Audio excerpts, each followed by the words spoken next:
터키와 시리아 지진으로 인한 사망자가 하루에도 수천 명씩 늘고 있습니다. 골든타임이 지나가면서 구조를 종료하고 생존자 지원에 초점을 맞추는 지역도 나오고 있습니다. 정부와 지자체가 인상된 난방비 지원에 나선 가운데 모두에게 지원할지 선별해야 할지를 놓고 지역 정치권에서 논쟁이 일고 있습니다. 국민의힘 주호영 원내대표가 교섭단체 대표 연설에서 민주당의 내로남불로 의회 민주주의가 붕괴하고 있다고 말했습니다. 이재명 대표를 향해선 검찰의 정당한 수사를 정치 탄압이라 우기고 있다고 비판했습니다. 여야가 국가보훈처를 국가보훈부로 승격하고 해외 동포청을 신설하는 내용의 정부 조직법 개정안에 합의했습니다. 여가부 폐지에 대해선 이견을 좁히지 못했습니다.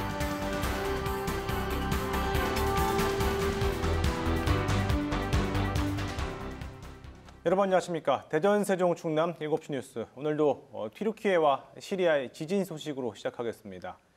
이 강진이 발생한 지 8일째를 맞는 가운데 공식 사망자 수가 3만 7천 명을 넘어섰습니다. 살아남은 사람들도 2차 재난 위기에 처해 일부 지역에선 구조를 종료하고 생존자 지원 쪽으로 더 초점을 맞추고 있습니다.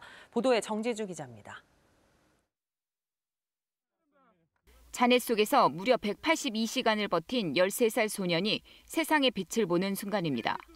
구조대 손을 꼭 잡은 소년은 강한 삶의 의지를 보여줍니다. 그렇게 기적은 이어졌습니다.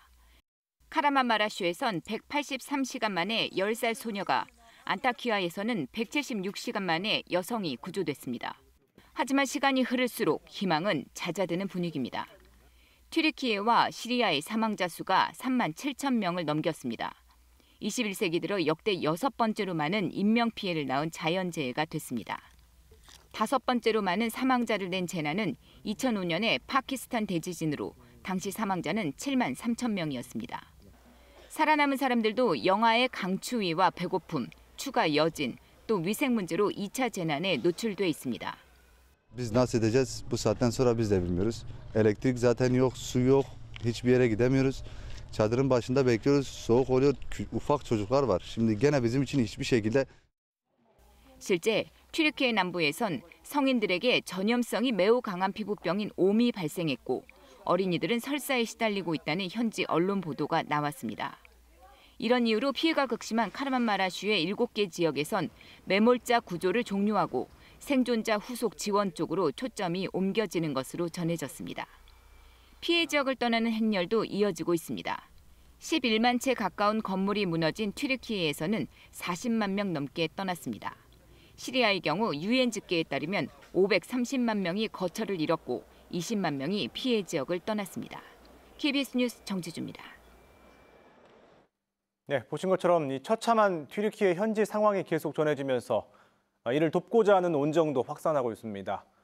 이 같은 마음이 실질적인 도움으로 이어지려면 구호품은 가급적 새 제품이 좋고 또 구호금은 검증된 곳에 전달해야 합니다. 자세한 내용을 황진우 기자가 설명해 드립니다.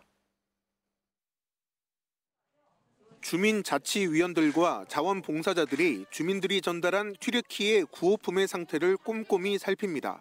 너무 많이 뭐가 묻어있거나 너무 낡았거나 하는 옷은 뒤쪽으로 빼주세요. 네. 철에 맞지 않거나 낡은 옷까지 무작정 전달할 경우 오히려 폐를 끼칠 수 있기 때문입니다. 한 자영업자가 기부한 1,000만 원 상당의 새 제품을 포함해 상태가 좋은 것들로만 추렸습니다. 겨울옷과 침구류, 이불 종류가 제일 필요하다 그래서 입기에는 충분한 그런 것들로 분류하고 있습니다.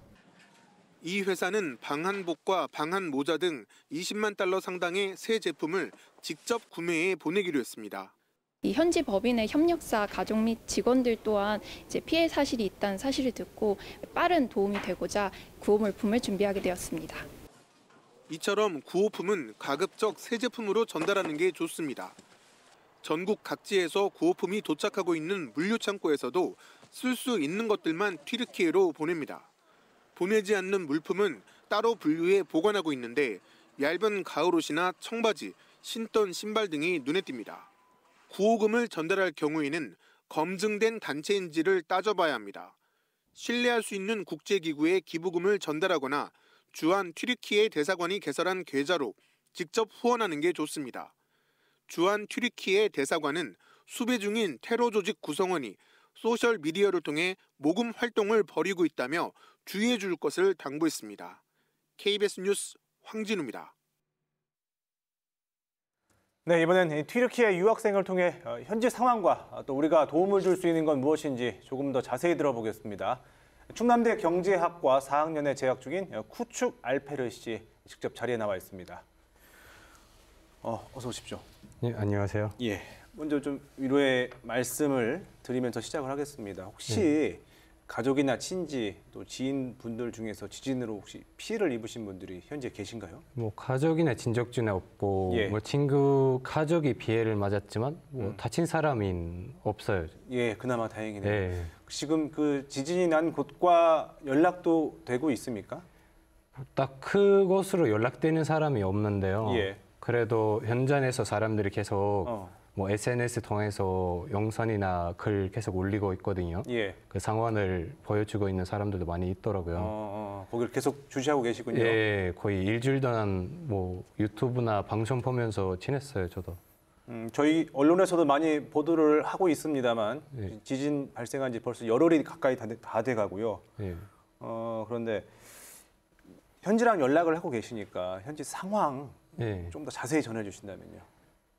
뭐 솔직히 너무 안타깝지만 그 골든 타임이라는 기간이 있잖아요. 네. 그때가 도움이 많이 늦게 들어가니까 지금 원래 살릴 수 있는 사람을 그만큼 구하지는 못한 거예요. 물론 8일째인데 계속 이제 구호 활동이 계속 진행하고 있고 예. 이 지진이 10개 도시 정도에 났으니까 그만큼 무너지는 건물도 많고 예.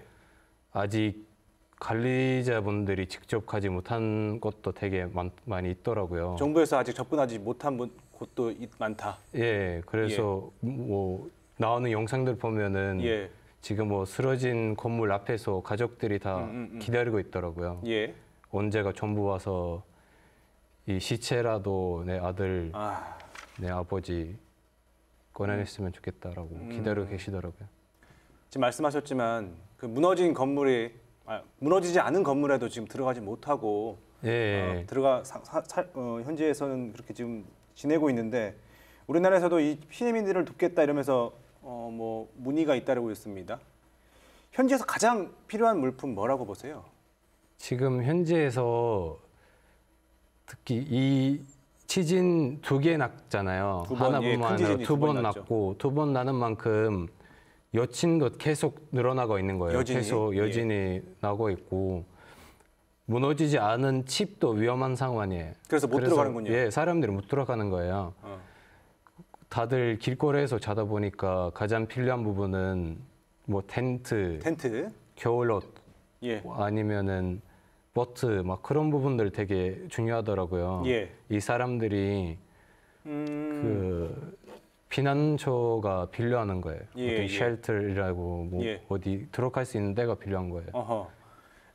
현지 날씨도 지금 한국 날씨만큼 춥기 때문에 그런 이제 텐트 같은 것들, 방한용품 이런 것들이 많이 필요하다는 말씀인 것 같습니다. 예, 특히 그쪽에 눈도 많이 내려오고 알다시피 그 지진 났던 그날 비가 왔잖아요.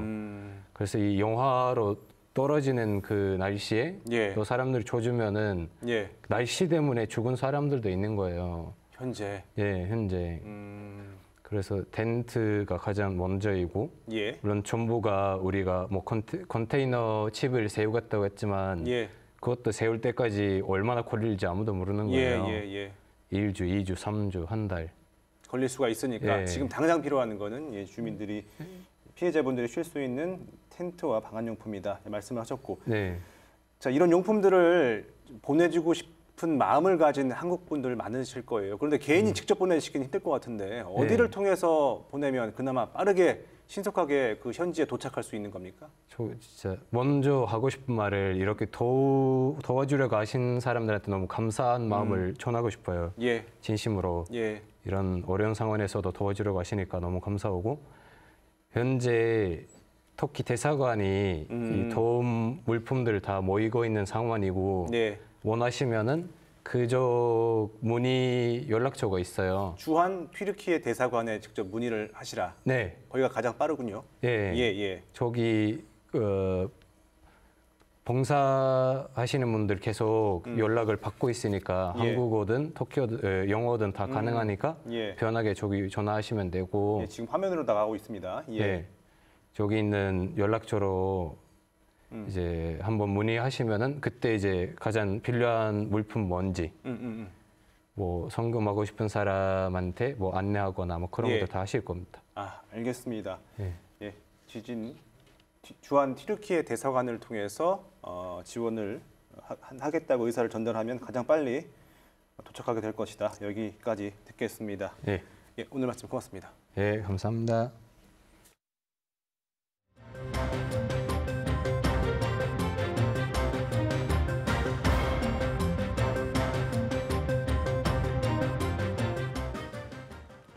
네, 앞서 튀르키예 지진 피해 소식 전해드렸는데 이 지진이 7,400km나 떨어진 우리나라 지하수 수위에도 영향을 준 것으로 나타났습니다.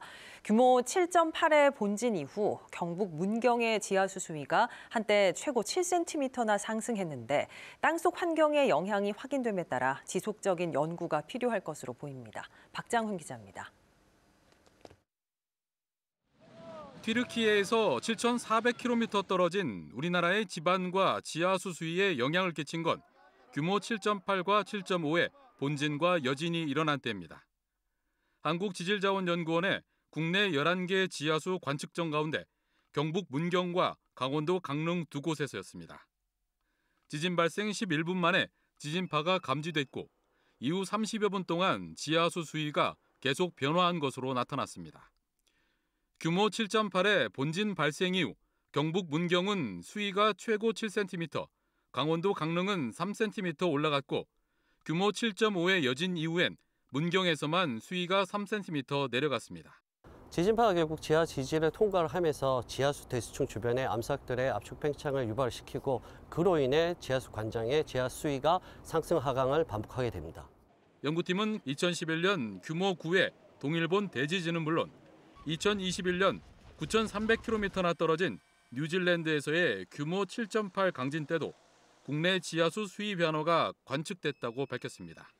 연구팀은 강진이 발생하면 수천 킬로미터 떨어진 곳에서도 지각의 흔들림과 지하수의 급격한 유출입이 이루어진다며 위험시설을 건립할 때 대비해야 한다고 설명했습니다. 고위험시설인 고준위 방사선 폐기물 부시 선정할 때 그런 안정성하고도 저희가 연관해서 지속적으로 이런 모니터링 연구를 수행해야 된다는. 연구팀은 이번 대지진의 국내 땅속 변화와 지질 탐사를 더 심층적으로 추진할 계획입니다. KBS 뉴스 박정훈입니다. 어제도 전해드렸지만 1월에 사용한 난방비가 속속 청구되면서 고지서 받아들고 시름이 깊어진 분들 많을 겁니다. 지자체마다 뒤늦게 대책 마련에 나섰는데 선별 복지냐 보편 복지냐 난방비 지원을 두고 논쟁이 재현되고 있습니다. 박지은 기자의 보도입니다. 대전과 세종 지역 민주당 시의원을 중심으로 모든 주민에게 난방비를 지원하자는 주장이 이어지고 있습니다. 일부에만 집중된 지원이 아닌 보편적 에너지 전환 지원이 필요합니다. 전국 최초로 모든 주민에게 난방비 지급을 결정한 경기도 파주시처럼 지역 화폐에 담아 지급하면 골목 상권 활성화까지 일석이조라는 제안도 나왔습니다. 전체 가구를 대상으로 가구당 20만 원을 지역 화폐인 연민전으로 지원할 것을 시장님께 건의하고자. 하지만 국민의힘 단체장이 포진한 대전시와 세종시, 충남도 등은 이미 취약계층을 중심으로 난방비 선별 지원 계획을 밝힌 상황. 막대한 재정이 필요하다며 보편 지원에는 신중한 입장입니다. 난방비 보편 지원을 결정한 경기도와 전라도의 기초단체장 대부분 민주당 소속이다 보니 코로나19 당시 재난지원금을 두고 여야가 벌였던 보편, 선별 지원 논란이 재현되는 모양새입니다. 정치적 양 진영 간의 논리로 이것이 진행되다 보니까 결과적으로 혜택을 받아야 되는 국민들의 편익이 왜곡이 되고. 기록적인 한파가 이어졌던 지난달 난방비 고지서가 각 가정으로 속속 날아들면서 지원금 논란은 더욱 뜨거워질 것으로 보입니다. KBS 뉴스 박지은입니다. 사람이 살지 않아 방치된 빈집. 이제는 정말 농촌만의 이야기가 아닌데요. 대전 같은 대도시에서도 빈집 처리에 골머리를 앓고 있습니다. 대전시가 해마다 늘고 있는 빈집을 사들인 뒤 정비 사업을 추진하기로 했는데 성과를 낼 수 있을까요? 송민석 기자가 보도합니다. 사람이 언제 떠났는지 모를 낡은 집. 천장은 한참 전에 무너져 내렸고 마당엔 온갖 가재 도구가 널브러져 있습니다. 이런 빈집이 곳곳에 방치되면서 골목길은 을씨년스러움을 넘어 무서운 공간으로 변해버렸습니다. 허름한 사람 보면 약간 움찔움찔하고 그렇죠. 교복 입고 담배 물고 다니는 애들도 있고 그래요. 이쪽으로 해서 걸어올 때는 무섭죠. 대전시가 올해부터는 빈집을 아예 매입하는 방식으로 정비 사업을 추진하기로 했습니다. 그동안 소유주 동의하에 빈집을 철거하고 3년 뒤 반환하다 보니 동의를 구하기 어려워 철거가 좌절되는 경우가 많았기 때문입니다. 대상은 대전시 내 빈집 3,800여 채 가운데 각종 정비 사업에 포함되지 않은 1,700여 채. 이 가운데 철거가 시급한 4등급 빈집 130여 채와 도시미관을 현저히 져야 하는 3등급이 우선 매입 대상입니다. 이렇게 정비한 빈집은 마을 공용 주차장이나 마을 쉼터로 활용될 계획입니다. 도시 주거환경 정비기금 등을 활용해 매년 20억 원씩 5년 동안 100억 원을 투입해 모두 40채를 철거할 계획입니다. 다만 사업비의 20%는 규정상 자치구 예산을 사용해야 하는데 재정이 열악한 자치구는 예산 지원을 호소하고 있습니다. 매칭 사업비에 대해서는 시에서 100% 지원을 하고 나머지 철거라든가 관리 부분에 대해서는 구에서 추진하는 것이. 도심의 골칫거리로 전락한 빈집이 주민을 위한 공간으로 재탄생할 수 있을지 대전시는 수요 조사를 마치는 대로 사업에 착수해 올해 8채를 우선 철거할 계획입니다. KBS 뉴스 송민석입니다. 대장동 의혹으로 이재명 더불어민주당 대표를 2차례 소환 조사한 검찰이 금명간, 즉 오늘이나 내일 사이에 구속영장 청구 여부를 결정하겠다고 밝혔습니다. 시점은 이르면 내일, 방향은 청구 쪽으로 점쳐지고 있습니다. 김지숙 기자입니다. 13일 간격으로 2차례 대장동과 위례개발 의혹으로 검찰 조사를 받았던 이재명 민주당 대표. 부당한 수사를 호소하며 미리 제출한 진술서로 답변을 가름하겠다고 했습니다. 검찰이 창작 소재를 만들기 위해서 하는 질문들에 대해서는 진술서에 진술로 대신하겠다는 말씀을 다시 한번 드립니다. 검찰 관계자는 이런 진술 태도를 종합할 때 추가 소환 필요성은 크지 않다고 오늘 밝혔습니다. 그러면서 금명간 구속영장 청구 여부를 포함한 추가 수사 방침을 정하겠다고 했습니다. 그동안 소환 조사에 집중해왔던 검찰이 마침내 이 대표의 신병 처리를 처음으로 언급하고 나선 겁니다. 시점은 이르면 내일로, 방향은 영장 청구 쪽으로 점쳐지고 있습니다. 검찰은 특히 이 대표가 소환은 응했지만 실질적인 답변은 하지 않았고 정진상, 김용 등 최측근이 모두 구속된 상황임을 고려하는 걸로 알려졌습니다. 예상되는 혐의는 배임과 부패방지법, 이해충돌방지법 위반 등이고 여기에 대장동 수익 428억 원을 측근들이 나눠받기로 했다는 의혹도 이 대표의 뇌물수수 혐의로 이어질지 관심입니다. 이 대표는 검찰의 영장 언급 자체에 대해서 터무니없다는 반응을 보였습니다. 이해가 안 되네요. 제가 또 어디 도망간답니까? 검찰이 구속영장을 청구하면 그 다음으론 국회가 체포동의안 처리 여부를 결정합니다. KBS 뉴스 김지숙입니다. 국회 교섭단체 연설, 어제에 이어 오늘은 국민의힘 주호영 원내대표가 대표 연설을 했습니다. 민주당의 내로남불, 다수당의 폭거로 의회 민주주의가 붕괴하고 있다고 주장하면서 특히 이재명 대표가 민주당뿐만 아니라 국회 위신을 떨어뜨리고 있다고 했습니다. 박경준 기자입니다.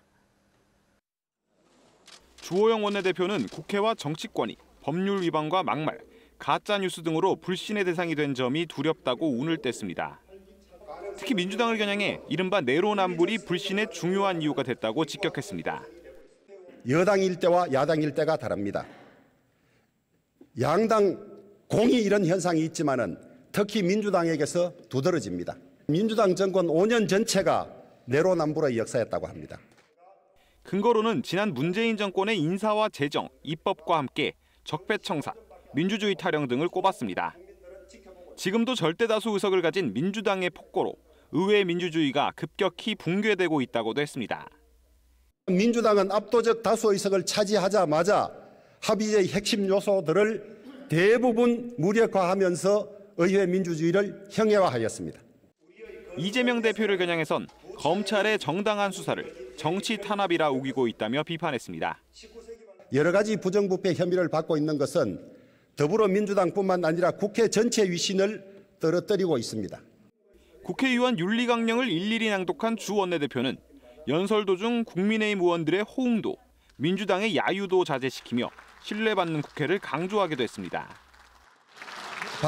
박수 치지 마세요. 박수 치지 마세요. 좀 들어봐 주세요. 김경엽 의원님 잘 들어봐 주세요. 오늘 연설의 민주당은 국정을 무한 책임지는 집권 여당의 원내대표가 시종일관 남탓과 무대책으로 일관했다고 비판했습니다. KBS 뉴스 박경준입니다. 법원의 도이치모터스 주가 조작 사건 1심 판결문이 공개된 데 대해 야당과 대통령실은 정반대 해석을 내놨습니다.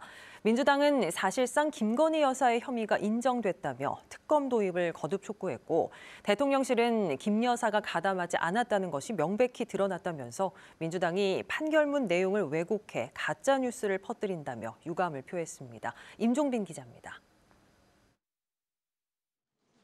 민주당은 판결문 내용을 토대로 1심 재판부가 김건희 여사의 주가 조작 연루 혐의를 인정한 것과 다름없다고 주장했습니다. 공소시효가 남은 이른바 2차 주가 조작 세력에게 유죄가 선고됐고, 이들이 김 여사 계좌를 활용했다는 점을 이유로 들었습니다. 판결문에 김 여사 모녀가 수십 차례 나오지만 서면 조사 한 번 없었다며 남은 선택지는 오직 특검뿐이라고 목소리를 높였습니다. 검찰총장 출신 대통령을 남편과 사위로 둔 모녀는 검찰이 입혀준 치해법권의 방탄복을 껴입고 공소시효만 끝나기를 기다렸을 것입니다. 특검법을 신속 처리 안건, 즉 패스트트랙에 태우려면 정의당 협조는 필수적인데, 정의당은 검찰 수사를 지켜보겠다며 일단 대장동 50억 클럽 특검 법안을 먼저 공개했습니다. 다만 패스트트랙으로도 김건희 특검 출범까지 8개월 넘게 걸리는 만큼 여야 합의로 처리하는 게 더 빠른 길이라며 여지를 남겼습니다. 실제로 김건희 특검이 여야 합의로 정상적인 절차를 밟지 않으면 이건 패스트트랙이 아니라 오히려 슬로우 트랙입니다. 반면 대통령실은 대변인 명의 입장문에서 검찰이 김 여사를 기소하지 못한 이유가 판결문에 분명히 드러났다며 특검 주장을 반박했습니다. 2차 주가 조작 기간 거래 횟수는 매도가 5일, 매수는 3일뿐이라며 48회 매매는 부풀리기라고 주장했습니다. 특히 김 여사보다 훨씬 더 많은 규모로 거래했던 이른바 전주가 무죄를 선고받았다며 같은 논리라면 김 여사의 주가 조작 관여 사실이 인정될 리 없다 했습니다. 그러면서 민주당이 판결문 내용을 왜곡해 가짜뉴스를 퍼뜨린다며 유감을 표했습니다. KBS 뉴스 임종빈입니다. 네, 이런 가운데 대장동 개발 수익을 은닉했다는 혐의를 받고 있는 화천대유의 대주주 김만배 씨에겐 또 한 차례 구속영장이 청구됐습니다. 검찰은 숨겨진 자금을 추적해서 이른바 50억 클럽의 실체를 밝혀내겠다, 이런 방침입니다. 김청윤 기자가 보도합니다. 지난해 11월 구속기간 만료로 석방된 대장동 핵심 인물 김만배 씨. 1년간의 수감 생활에서는 벗어났지만 대장동 개발 이익을 빼돌렸다는 혐의로도 계속해서 검찰 수사를 받아왔습니다. 분양임대행업자에게 전면 140억 모두 대장동 수익 은닉 성격이라는데 한 말씀 부탁드립니다. 검찰은 오늘 김 씨에 대해 다시 구속영장을 청구했습니다. 범죄 수익 340억 원을 수표로 찾아 차명 오피스텔 등에 은닉했고, 그 가운데 140억 원 상당을 측근에게 숨기도록 했다는 겁니다. 또 다른 지인에게는 자신의 휴대전화기를 불태우도록 했다는 혐의도 적용됐습니다. 검찰은 이번 영장을 이른바 50억 클럽 수사의 신호탄이라고 밝혔습니다.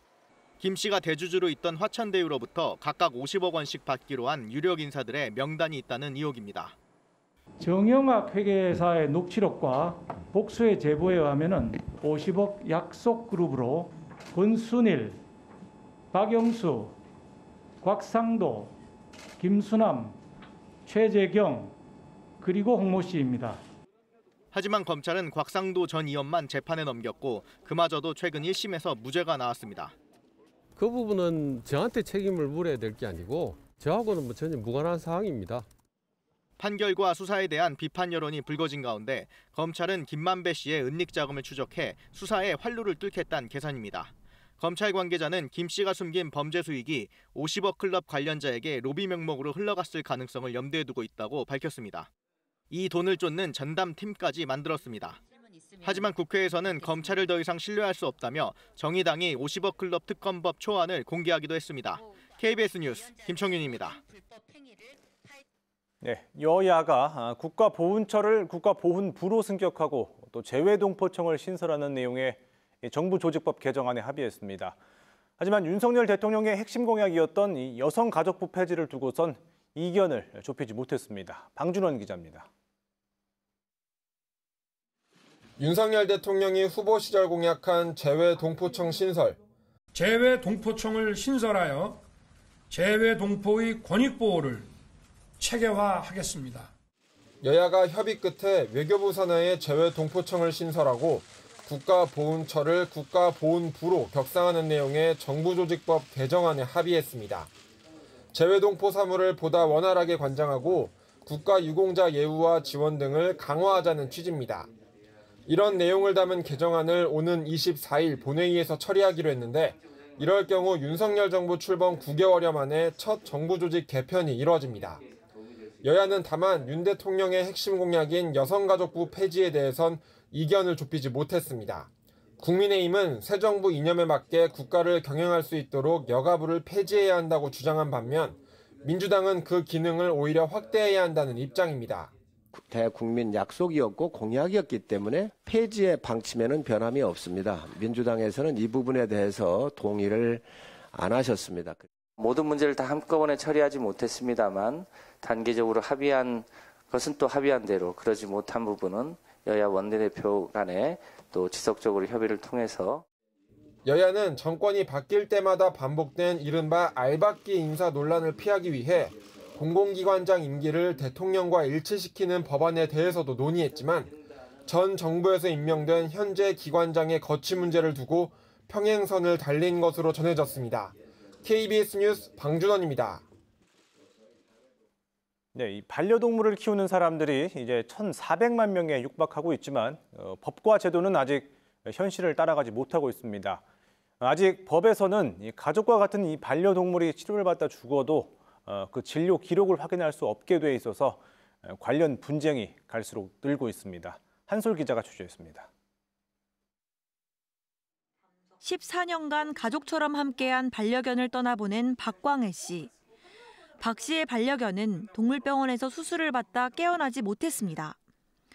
박 씨는 병원 측에 구체적인 의료 기록이 담긴 진료부를 요청했지만 받을 수 없었습니다. 진료 기록부를 좀 보고 납득이 가는 부분이 있으면 납득을 해야겠다라고 생각을 했던 건데 솔직히 화가 많이 나죠. 예. 그냥 제 자신에 대한 좀 자책도 많이 되고. 예. 사람을 대상으로 한 의료법과 달리 수의사법에선 수의사가 진료부를 발급할 의무가 없습니다. 대한수의사회는 진료 내용을 공개할 경우 약물 오남용이 우려될 뿐 아니라 아직 동물 의료체계가 표준화되지 않았다며 법 개정을 반대하고 있습니다. 소송을 하고 싶어도 우선 진료부가 없기 때문에 이 수의사가 과실이 있는지 없는지 모르는 상태에서 소송을 시작해야 되는 거죠. 보호자가 진료부를 발급받을 수 있게 한 수의사법 개정안이 그동안 수차례 발의됐지만 번번이 폐기되거나 계류되면서 반려인들과 동물병원 사이 갈등이 반복되고 있습니다. 반려동물 인구 1,400만 명 시대에 걸맞는 법 제도 보완이 필요해 보입니다. KBS 뉴스 한솔입니다.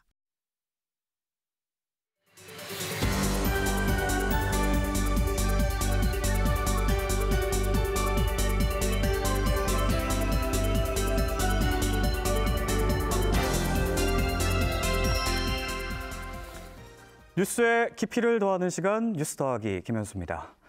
네, 앞서 전해드렸듯이 우리 국민 서너 명 중 한 명은 반려동물을 키우는 시대에 살아가고 있습니다. 반려인구가 늘어남과 동시에 동물권에 대한 관심도 높아졌고 이를 둘러싼 문제도 많아졌는데요. 최근에는 야생조류 콘텐츠를 다루는 한 유튜버가 올린 영상이 뜨거운 감자로 떠올랐습니다. 고양이만 소중한 전국의 캣맘 대디 동물보호단체 분들에게라는 제목인데요. 이 유튜버의 주장은 이렇습니다. 고양이가 멸종 위기종이나 천연기념물 같은 법정 보호종 새와 동물들을 사냥하면서 이들의 멸종을 부추긴다는 거고요. 고양이 관련 활동과 정책을 크게 두 가지로 비판했습니다. 먼저 고양이는 1년에 최대 4번까지 번식이 가능할 정도로 번식력이 강한데 일명 캣맘, 캣데디들이 고양이들에게 제공하는 사료가 고양이들의 번식력을 크게 높인다는 겁니다. 두 번째로 지자체의 고양이 중성화 수술 사업, TNR 사업이 실효성이 없다고 비판했는데요. 현재 중성화 사업 규모는 고양이의 번식 속도를 따라가지 못한다는 주장입니다. 이 유튜버가 결론적으로 제시한 방법, 입양이었는데요. 영상에서는 중성화 사업은 효과 없으니 입양해야 하고 책임지지 못할 거라면 밥도 주지 말라고 하기도 했습니다. 영상이 올라온 직후 관련 단체의 반발이 거셉니다.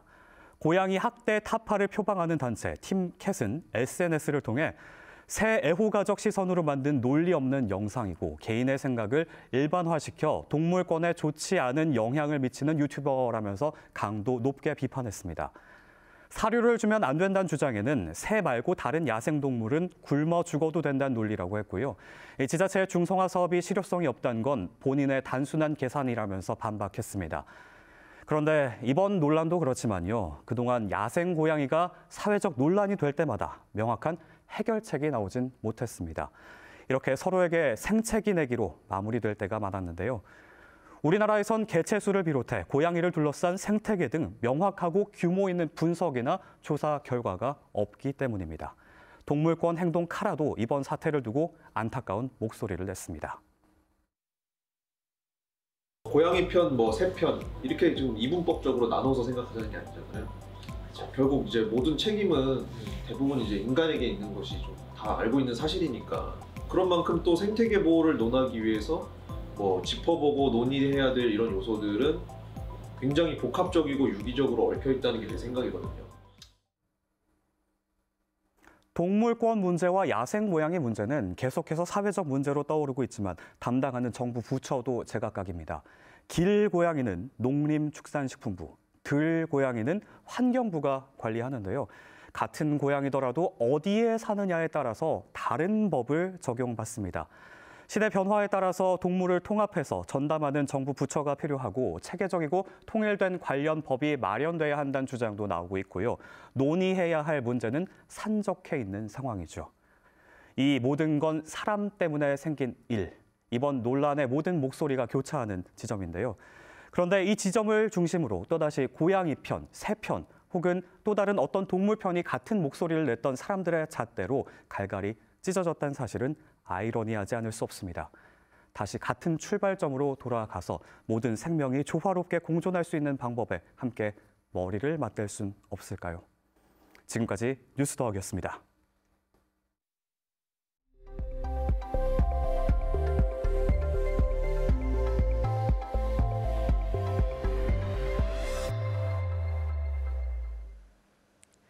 길이 10m가 넘는 국내 최대 규모의 나무 화석이 처음으로 일반에 공개됐습니다.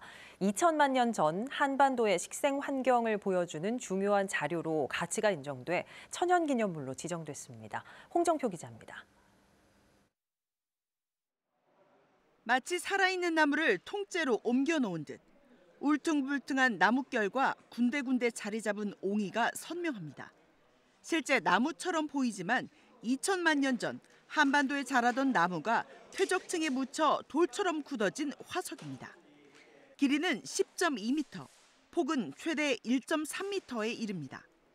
2009년 경북 포항에서 발견된 국내 최대 규모의 나무 화석으로 당시 식생과 퇴적 환경 등을 보여주는 가치를 인정받아 지난달 천연기념물로 지정됐습니다.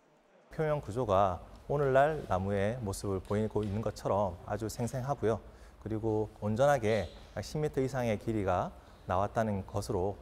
화석이 되기 전 이 나무는 나이테와 세포의 배열 특성 등으로 미뤄 측백나무과에 해당하는 것으로 추정됩니다. 나무 화석을 직접 본 관람객들은 압도적인 크기에 놀라고 온전한 보존 상태에 한 번 더 놀랍니다.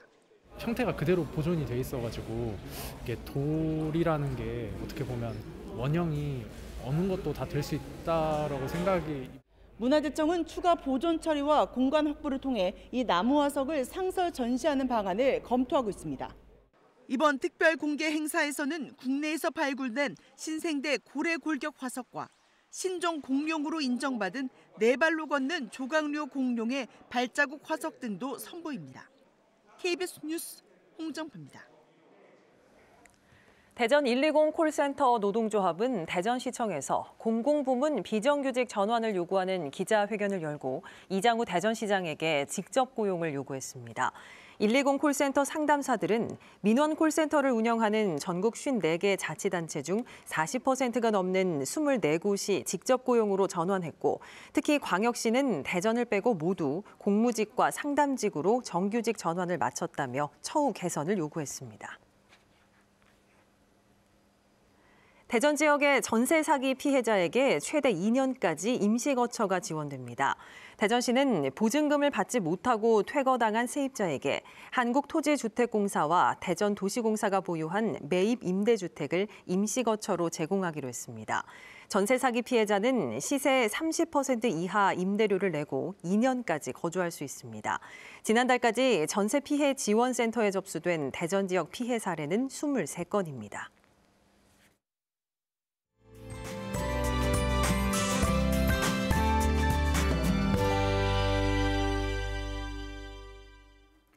찬바람이 불면서 다시 예년 이맘때 겨울 날씨를 되찾았습니다. 최근 초봄처럼 포근한 날씨가 이어졌던 터라 더욱 쌀쌀하게 느껴지기도 했는데요. 내일도 오늘과 비슷하겠습니다. 대전의 아침 기온 영하 2도, 한낮 기온 7도로 평년 수준을 보이겠습니다. 위성 영상 보겠습니다. 현재 우리 지역 맑은 가운데 가끔 구름이 지나고 있는데요. 내일은 종일 구름 많겠고 충남 지역은 오전에 일시적으로 미세먼지 농도가 높게 오르겠습니다. 자세한 지역별 내일 날씨 보겠습니다. 내일 세종과 공주, 금산의 아침 기온이 영하 3도를 보이겠고요. 한낮 기온은 세종이 6도, 논산이 8도까지 오르겠습니다. 충남 북부 지역의 아침 기온은 천안과 서산이 영하 4도, 낮 기온은 당진과 아산이 7도를 보이겠습니다. 충남 남부 지역의 아침 기온은 서천이 영하 4도, 낮 기온은 부여가 8도로 예상됩니다. 풍랑주의보가 발효 중인 서해 중부 먼바다에는 내일 새벽까지 바람이 매우 강하게 불고 물결도 최고 3.5m로 높게 일겠습니다.